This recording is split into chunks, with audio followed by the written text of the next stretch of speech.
The Pacific was not completed until 1956.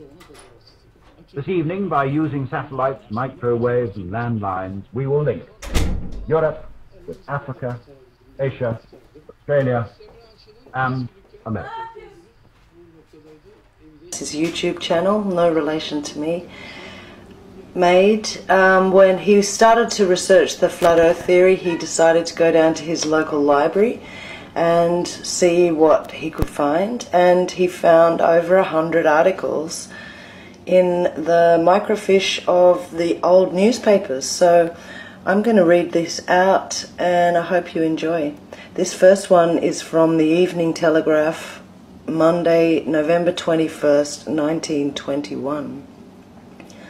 Earth flat and the sun very small.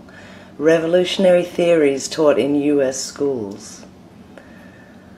Ice barrier to keep mariners from falling off world.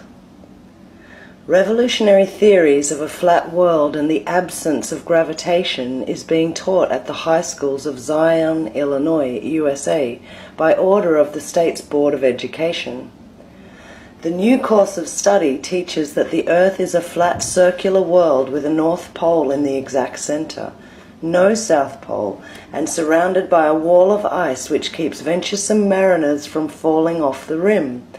It is also taught that the Earth has no motion and remains stationary in space, and that the Sun is not millions of miles in diameter and 91 million miles away, but it is really a little orb 32 miles across and only 3,000 miles from the Earth. The law of gravitation is held to be a fallacy by the State Board of Education, and Mr. Wilbur Glenn Voliver, its president, says that when objects are thrown into the air, they continue to rise until the force which propels them is expended, and then fall back to the earth because they are heavier than air.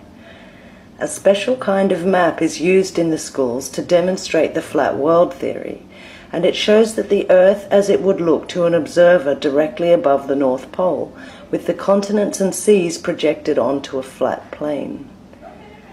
As a result, the North Pole is in the center, and instead of a South Pole, the Antarctic regions are indicated by a white ring around the outer circumference of the circle. This ring, according to Mr. Voliver, is the ice barrier which keeps the mariners from falling off the edge of his flat world. A puzzle propounded. Miss Mary Thompson, principal of the Zion School and an ardent believer in the Voliver theories, has propounded a question which she believes will puzzle all scientists and navigators. Showing on her flat map that the Tropic of Cancer, 43 degrees from the North Pole, was a much smaller circle than the Tropic of Capricorn, 47 degrees farther away, Miss Thompson says, navigators on a globular Earth would find, if they were to sail completely round either of these tropics, that they would be identically the same length. On a flat Earth, however, the Tropic of Capricorn would be much larger than the Tropic of Cancer, and would take much longer to sail round because of a flat Earth. Cancer would be nearer the center or North Pole. Why not some of the globular Earth believers try sailing round the two tropics and find out whether or not we are correct? The globular people certainly can't prove curvature of the Earth. Miss Eva Baker, teacher of geography, demonstrates to her class that the Sun is only a comparatively tiny orb. If the Sun was as large as it is said to be, she says, it would light up the whole world, instead of confining its hottest rays to a 3,000-mile wide belt between the two tropics. Both teachers say that their pupils grasp the theory of the flat world readily and accept the theory because it appears to them as rational.